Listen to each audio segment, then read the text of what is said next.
Hello friends, welcome to my YouTube channel civil study of law. Friends, आज के topic में Indian panel code 1860 भारतीय दंड संहिता 1860 के ऐसे महत्वपूर्ण प्रश्नों को डिस्कस करेंगे जो कि मेंस एग्जाम मुख्य परीक्षा में सबसे ज़्यादा पूछे जाते हैं और जिनकी आने की संभावना सबसे ज़्यादा रहती है। तो हम लोग आईपीसी के इम्पोर्टेंट और सिलेक्टेड जो क्वेश्चंस हैं उनके आंसर्स को डिस्कस कर रहे थे। तो आज हम लोग पार्ट 4 में आईपीसी के अंतर्गत इम्पोर्टेंट क्वेश्चंस के आंसर्स को डिस्कस करेंगे, क्योंकि एपीओ, सिविल जज एवं अन्य जो लॉ के एग्जाम्स हैं उनके लिए बहुत ही इम्पोर्टेंट हैं। तो फ्रेंड्स, शुरू करने से पहले आप लोगों को बता दें कि आईपीसी, एविडेंस, सीआरपीसी और जो अदर्स लॉ हैं उनके इम्पोर्टेंट और सिलेक्टेड क्वेश्चन आंसर्स के वीडियो की जो प्लेलिस्ट है आपको मेंस एग्ज़ाम की अलग और प्री एग्ज़ाम की अलग मिल जाएगी। तो आप एक ही स्थान पर सभी वीडियो को पा सकते हैं। तो सबसे पहले आप जब सिव स्टडी ऑफ लॉ का जो चैनल है उसके होम पेज पर आप जब जाएंगे तो आपको यहाँ पर होम वीडियो और थर्ड ऑप्शन प्लेलिस्ट का दिखेगा। जब आप इस पर क्लिक करेंगे तो आपके सामने जो है प्लेलिस्ट ओपन हो जाएंगी।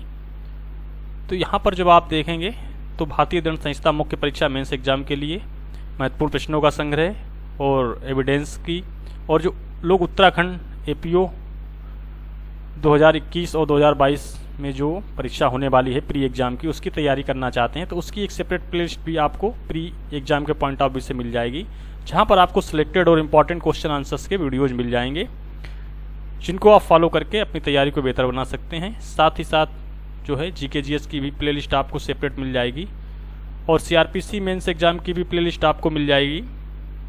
तो जो लोग बिहार एपीओ मेंस एग्जाम की तैयारी कर रहे हैं उन लोगों के लिए कंप्लीट स्टडी मटेरियल्स की प्लेलिस्ट तैयार की गई है। बिहार एपीओ मुख्य परीक्षा मेंस एग्जाम कंप्लीट मटेरियल्स। तो यदि आप लोग बिहार एपीओ मेंस एग्जाम की तैयारी कर रहे हैं तो इस प्लेलिस्ट को फॉलो कर सकते हैं और पीडीएफ नोट्स के लिए चैनल को ज्वाइन करके पीडीएफ को भी डाउनलोड कर सकते हैं। तो इस तरीके से आप प्लेलिस्ट के ऑप्शन में जाएंगे और जिससे रिलेटेड आपको videos, important selected question answers के नोट्स चाहिए हैं तो उस प्लेलिस्ट को आप ओपन करिए और सभी वीडियो जो हैं आपको सीक्वेंस से एक ही स्थान पर मिल जाएंगे। वीडियो ढूंढने की आवश्यकता आपको नहीं पड़ेगी। तो फ्रेंड्स, शुरू करते हैं आज के टॉपिक को। तो आज के टॉपिक में हम लोग बहुत ही इंपॉर्टेंट क्वेश्चन है, चोरी कब लूट होती है, उद्यापन कब लूट होता है। चोरी और लूट और उद्यापन में बेसिक डिफरेंस क्या क्या है, बहुत ही सिंपल लैंग्वेज में डिस्कस करेंगे। तो चोरी कब लूट होती है, उद्यापन कब लूट होता है, और चोरी, उद्यापन और लूट में जो बेसिक डिफरेंसिंग क्या क्या है, तो इसके आंसर्स को हम लोग डिस्कस करते हैं। चोरी का जो अपराध है एवं उद्यापन का जो अपराध है किन परिस्थितियों में लूट के अपराध में परिवर्तित हो जाता है, इस संबंध में जो प्रावधान है धारा 390 में दिए गए हैं। भारतीय दंड संहिता 1860 की जो धारा 390 है और 402 तक में जो प्रावधान दिए गए हैं वो लूट और डकैती के संबंध में प्रावधान दिए गए हैं। तो धारा 390 है इस अनुसार प्रावधान करती है कि लूट, रॉबरी में सब प्रकार की जो लूट हैं, लूट में या तो चोरी होगी या फिर उद्यापन होगा। तो धारा 390 का जो पैरा 2 है उसके अनुसार चोरी कब लूट होती है। चोरी लूट है यदि उस चोरी को करने के लिए या उस चोरी को करने में उस चोरी द्वारा अभिप्राप्त संपत्ति को ले जाने या ले जाने का प्रयत्न करने में अपराधी उस उद्देश्य से स्वेच्छा किसी की मृत्यु या उपपत्ति या उसका जो सदोष अवरोध है या तत्काल मृत्यु का भय या तत्काल उपपत्ति का भय, अवरोध का भय कारित करता है या कारित करने का प्रयत्न करता है, तो जो चोरी है वो लूट के अपराध में परिवर्तित हो जाती है, ये कहा जाता है। फॉर एग्जाम्पल, उदाहरण स्वरूप हम लोग देखेंगे कि ये बाई को दबोच लेता है और बाई के कपड़े में से बाई का धन और आभूषण जो है बाई की सम्मति के बिना कपटपूर्ण आश्चर्य से निकाल लेता है। यहाँ ये ने चोरी की है और यह चोरी करने के लिए जो है स्वेच्छा बाई का सदोष अवरोध कारित करता है, तो इसलिए ये कहा जाएगा कि ये ने लूट की है। यहाँ पर चोरी का जो अपराध है अवरोध कारित करने की वजह से लूट में परिवर्तित हो गया है। इसके संबंध में एक बहुत ही महत्वपूर्ण केस ला है केरल राज्य बनाम नॉट व्यक्तिल विश्वनाथन ऑल इंडिया रिपोर्टर 1991 का केस ला है। इस मामले में ये निर्धारित किया गया है कि चोरी द्वारा लूट के अपराध में जब चोरी की गई हो तो ये चोरी और उपपत्ति अथवा उपपत्ति की धमकी दी गई होनी आवश्यक होनी चाहिए। तो इसके जो आवश्यक शर्तें हैं, यानी कि जो आवश्यक तत्व, इंपॉर्टेंट एलिमेंट्स हैं, चोरी तभी लूट होगी जब चोरी की गई हो और चोरी करने या चोरी करने का जो सामान है ले जाने का प्रयत्न किया गया हो। नेक्स्ट जो पैरा है कि उद्धापन कब लूट होता है, यानी कि जो धारा 390 है उसका पैरा जो 3 प्रावधान करता है कि उद्धापन कब लूट में परिवर्तित हो जाता है। तो उद्धापन तब लूट होता है जब उद्धापन में डाले गए व्यक्ति को उद्धापित वस्तु उसी और वहीं देने के लिए जो है उत्प्रेरित किया जाता है, यानी कि उसी स्थान पर और उसी स्थान पर देने के लिए उसको उत्प्रेरित किया जाता है। जैसा कि धारा 390 के पैरा 3 में उद्धापन कब लूट होता है के बारे में जो प्रावधान है वो दृष्टांत बी और सी में स्थिति है उसको अधिक स्पष्ट करते हैं, जो एकदम क्लियर करते हैं कि किस तरीके से उद्धापन जो है लूट में परिवर्तित हो जाता है। तो धारा 390 का जो पैरा 3 है उद्धापन लूट है यदि अपराधी ये उद्यापन करते समय भय में डाले गए व्यक्ति की उपस्थिति में है और उस व्यक्ति को स्वयं अपनी या उसकी किसी अन्य व्यक्ति की जो तत्काल है मृत्यु या तत्काल उपपत्ति या सदोष अवरोध के भय में डालकर उद्धापन करता है और इस प्रकार भय में डाले गए व्यक्ति को उद्धापन की जाने वाली जो चीज़ है उसी समय और वहीं पर परिदत्त करने के लिए उसको उत्प्रेरित करता है, धमकी देता है, तो जो उद्धापन का अपराध है वो लूट में परिवर्तित हो जाता है। स्पष्टीकरण से स्पष्ट हो जाता है कि अपराधी का उपस्थिति होना कहा जाता है यदि वे अन्य व्यक्ति को तत्काल मृत्यु के या तत्काल उपपत्ति के या फिर तत्काल सदोष अवरोध के भय में डालने के लिए पर्याप्त रूप में निकट हो। दृष्टांत भी ये कहता है ये बाई को राजपार्क पर मिलता है और एक पिस्तौल दिखाता है और बाई की जो पर्स है उसको मांगता है, परिणाम स्वरूप बाई अपनी पर्स को दे देता है। यहाँ ए ने बाई को तत्काल उपपत्ति का भय दिखा करके उससे जो है पर्स को उद्धापित किया है और उद्धापन करते समय वे उसकी उपस्थिति में है, क्योंकि बाई जो है उसकी उपस्थिति में है। तो यहाँ पर ये कहा जाएगा कि ए ने जो है लूट का अपराध किया है, उद्धापन के द्वारा लूट का अपराध किया है। दृष्टांत सी जो है ये राजमार्ग पर बाई और बाई के शिशु से मिलता है, यानी बाई है और उसके साथ में शिशु भी है, उससे मिलता है।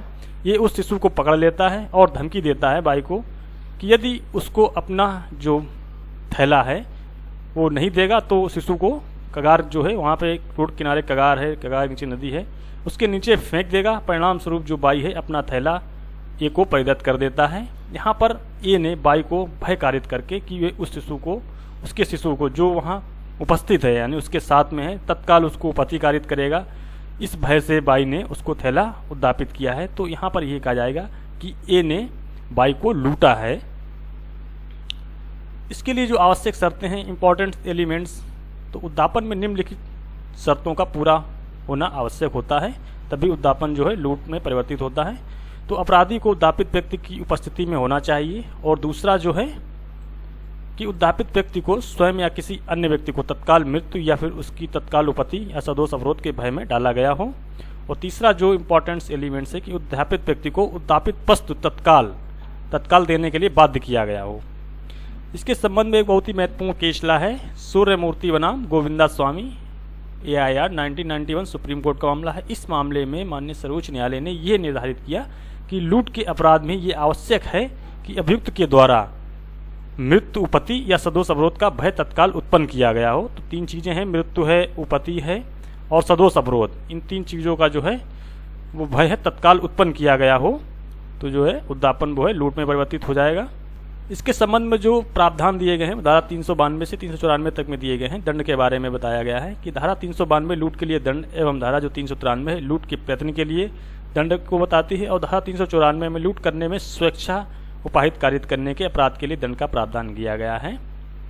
धारा 392 लूट के लिए दंड यानी जो कोई लूट करेगा वह कठिन कारावास है जिसकी जो अवधि है 10 वर्ष तक की हो सकेगी, उससे दंडित किया जाएगा और जुर्माने से भी दंडनीय होगा।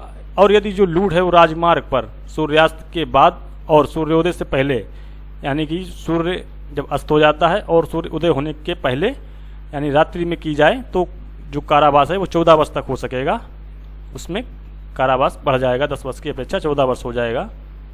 यदि सूर्य अस्त होने के बाद और सूर्योदय होने से पहले जो है लूट की जाती है तो उस दशा में जो कारावास है वो 14 वर्ष का हो जाएगा। धारा 393 लूट करने का प्रयत्न, जो कोई लूट करने का प्रयत्न करेगा तो ये कठिन कारावास है जिसकी जो अवधि है 7 वर्ष तक की हो सकेगी, उससे दंडित किया जाएगा और जुर्माने से भी दंडनीय होगा। धारा 394 जो है लूट करने में स्वेच्छा उपाहित कारित करने के लिए दंड का प्रावधान करती है, यानी जो कोई भी व्यक्ति लूट करने में या लूट का प्रयत्न करने में स्वेच्छा वॉलंटरी जो है हट कारित करेगा, तो ऐसा व्यक्ति जो है, और जो कोई भी अन्य व्यक्ति ऐसा लूट करने में या फिर लूट का प्रयत्न करने में और संयुक्त तौर पर संयुक्त संपर्क होगा, तो ये आजीवन कारावास से यानी लाइफ इम्प्रिजनमेंट से या फिर कठिन कारावास से, या जिसकी अवधि जो है 10 वर्ष तक की हो सकेगी, उससे दंडित किया जाएगा और जुर्माने से भी दंडनीय होगा। इसके संबंध भी एक बहुत ही महत्वपूर्ण केस ला है, असलम बनाम राजस्थान राज्य, AIR 2009 सुप्रीम कोर्ट का मामला है। फ्रेंड्स, जब भी आप मेंस में कोई भी आंसर्स देते हैं तो ये चीज़ आप याद रखिए कि यदि आपको उससे रिलेटेड कोई भी केस पता है तो उसके फैक्ट्स को आप ज़रूर उसमें इंक्लूड कीजिए, क्योंकि केस लॉ जो है आपके आंसर्स को और सॉलिड कर देते हैं, तो इसलिए केस लॉ डालना आवश्यक है यदि आपको याद हो, अदरवाइज आप प्रावधानों की भी लिख सकते हैं।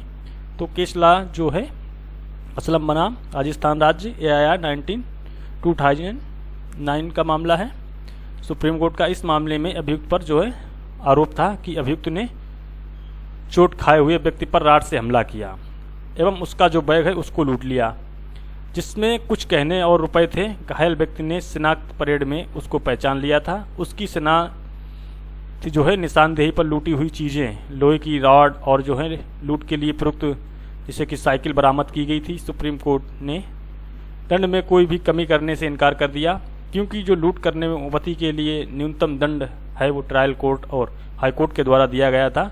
विचारणा न्यायालय यानी जो ट्रायल कोर्ट थे और जो उच्च न्यायालय हाई कोर्ट द्वारा दंड जो है अधिरोपित दंड को सही माना गया था, इसलिए सुप्रीम कोर्ट ने भी दंड में कमी करने से इनकार कर दिया था।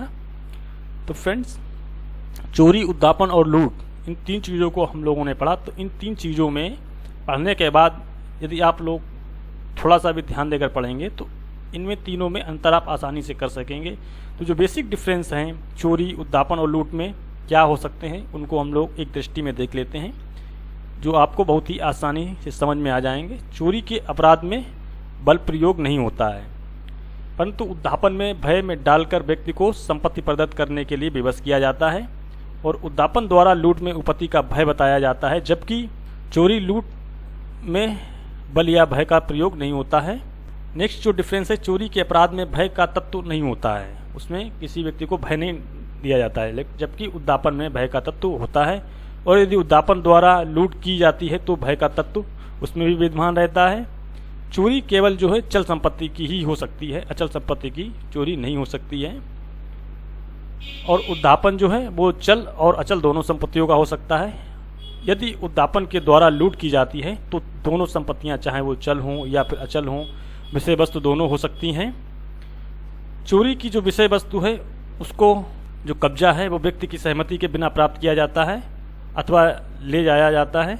उद्दापन में संपत्ति को विधि विरुद्ध या दोष मुक्त तरीके से स्वामी या काबिज जो व्यक्ति है उस पर जो उसका कब्जा विद्यमान है उसकी व्यक्ति की सहमति से उसके द्वारा प्रदत्त करने का प्रदान किया जाता है कि उसको प्रदत्त कर दे उद्दापन के द्वारा। और लूट में भी विषय वस्तु को स्वामी या काबिज व्यक्ति की सहमति के बिना यानी कि जबरदस्ती विधि विरुद्ध तरीके से उसको प्राप्त किया जाता है। 5वां जो बेसिक डिफरेंस है कि चोरी की परिभाषा को भारतीय दंड संहिता 1860 की धारा 378 में परिभाषित किया गया है, जिसको आप लोग आसानी से लिख सकते हैं। ये कॉमन डिफरेंस होता है, इसको आप ऊपर हेडिंग्स में भी दे सकते हैं। और उद्दापन की जो परिभाषा है वो भारतीय दंड संहिता 1860 की धारा 383 में दी गई है, और लूट को भारतीय दंड संहिता 1860 की धारा 390 में परिभाषित किया गया है। तो ये जो बेसिक डिफरेंस थे चोरी, उद्दापन और लूट में क्या क्या जो अंतर हो सकते हैं उनको हम लोगों ने देखा।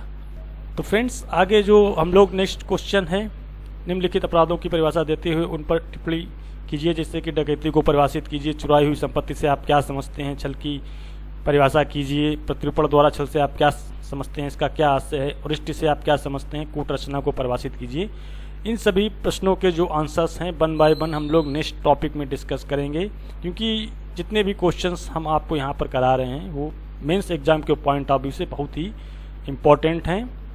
तो जो लोग एपीओ, खासकर एपीओ की तैयारी कर रहे हैं, तो उनको आईपीसी, एविडेंस, सीआरपीसी और जो माइनर एक्ट के कुछ विशेष राज्यों में पूछे जाते हैं उन सभी के सिलेक्टेड और इम्पोर्टेंट क्वेश्चन आंसर्स के नोट्स आप लोगों को हमारे YouTube channel civil study of law पर मिल जाएंगे, जिनको फॉलो करके आप आसानी से अपनी तैयारी को बेहतर बना सकते हैं। जैसे कि मैं आपको पहले ही बता चुका हूं कि जो लोग बिहार एपीओ मेंस एग्जाम की तैयारी कर रहे हैं तो उनके लिए एक सेपरेट प्लेलिस्ट बनाई गई है, बिहार एपीओ मुख्य परीक्षा मेंस एग्जाम कंप्लीट मटेरियल्स। जब आप इसको फॉलो करेंगे तो यहाँ पर आप देखेंगे कि जब प्लेलिस्ट आप ओपन करते हैं बिहार एपीओ मेंस एग्जाम की प्लेलिस्ट को फॉलो करने के लिए, जब प्लेलिस्ट ओपन करेंगे तो आपको यहाँ पर साइड में सभी वीडियो जो हैं मिल जाएंगे, जो कि मेंस एग्जाम के पॉइंट ऑफ व्यू से तैयार किए गए हैं। सिलेक्टेड और इम्पॉर्टेंट क्वेश्चंस हैं जिनकी संभावना जो है सबसे ज़्यादा रहती है कि आने की, और सबसे ज़्यादा इन प्रश्नों को पूछा भी जा चुका है। प्रीवियस ईयर्स के जो हैं क्वेश्चंस आपको यहाँ पर मिल जाएंगे जिनको सबसे ज़्यादा रिपीटेड किया गया है और जो सबसे ज़्यादा पूछे भी जाते हैं, तो उन सब के वीडियो आपको यहाँ पर मिल जाएंगे। और जो लोग इन सभी वीडियोज़ की PDF को डाउनलोड करना चाहते हैं तो वो लोग चैनल पर जा कर के चैनल को ज्वाइन करके PDF को भी डाउनलोड कर सकते हैं। और यदि कोई भी प्रॉब्लम हो तो जब आप होम पेज पर जाएंगे सिविल स्टूडियो ऑफ लॉ के, तो जब आप यहाँ पर जो लास्ट में अबाउट दे रखा है इस पर जब आप क्लिक करेंगे तो यहाँ पर आपको हमारा कॉन्टैक्ट नंबर मिल जाएगा। व्हाट्सएप नंबर जो है 9935520703। कोई भी समस्या हो आप इस पर संपर्क कर सकते हैं। और इसी तरीके के इम्पॉर्टेंट और सिलेक्टेड वीडियोज़ को पाने के लिए यदि आप हमारे चैनल पर नए हैं और पहली बार आए हैं, आप चाहते हैं कि सभी वीडियोज़ की सूचना आप तक पहुंचती रहे, तो यदि आपने चैनल को सब्सक्राइब नहीं किया है तो यहाँ पर जो रेड बटन है इसको आप दबा करके चैनल को सब्सक्राइब कर लें और पास में जो बेल आइकन आएगी इसको प्रेस करके ऑल नोटिफिकेशन पर क्लिक कर लें, जिससे कि आपको आगे आने वाली सभी वीडियोज़ की सूचना समय से मिलती रहे। तो फ्रेंड्स, उम्मीद करता हूं कि जो आज का वीडियो है वो आप लोगों के लिए मेंस एग्जाम और प्री दोनों के पॉइंट ऑफ व्यू से हेल्पफुल साबित होगा।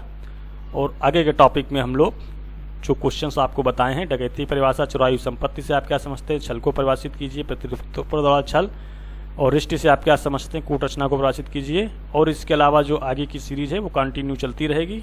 तो सभी नोट्स जो हैं आपको 1 बाय 1 वीडियो में मिलते रहेंगे। PDF डाउनलोड करने के लिए आप चैनल को सब्सक्राइब करके ज्वाइन कर सकते हैं। तो फ्रेंड्स, मिलते हैं आप लोगों से नेक्स्ट टॉपिक में, तब तक के लिए bye bye and take care. जय हिंद, जय भारत।